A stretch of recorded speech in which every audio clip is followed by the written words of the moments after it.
Sadie Frost looks at the life and career of the 60s icon Twiggy in this documentary. The film follows her as she becomes an overnight success that took the modelling world by storm when she was only 16, before she later moved into acting, singing and fashion designing, but sometimes struggled with managing fame with her private life. I think it helps that I knew very little about Twiggy going into it. Obviously I was familiar with her being one of the most famous models ever, but this film did tell me a lot that I didn't know, including, surprisingly, her film career. But what's interesting about Twiggy is that she very much became a symbol of the youthquake going on in 60s Britain. As Joanna Lumley attests, the modelling world was very much for the upper class, and here was this working class cockney who became the biggest thing in the industry in only a matter of weeks. But Twiggy had more talent than her looks, as she would make her film debut directed by Ken Russell, she'd launch a successful singing career, perform on Broadway, and defy expectations of simply being a passing trend. What you get from the documentary is that Twiggy managed to constantly reinvent herself with each passing era, but through it all, she managed to remain resolutely herself and keep her appeal. The challenge for a life filled with accomplishments is that it's very hard to focus on everything,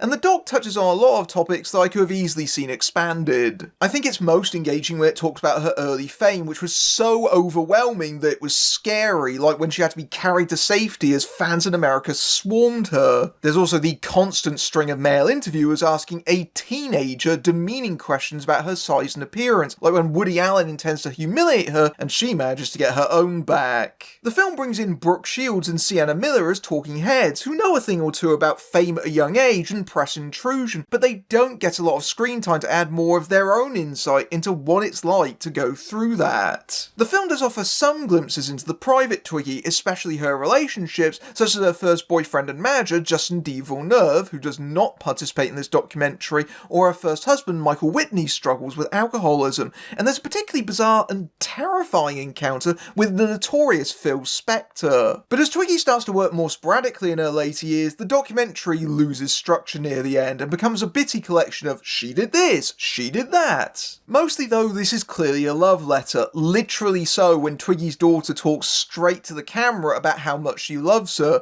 and filled with lots of celebrity friends such as Dustin Hoffman, Paul and Stella McCartney, Fran Drescher and more. It makes for an uplifting doc, but don't expect a deep look at Twiggy's impact on the modelling world. This is mostly just a nice wander down the catwalk of memory lane.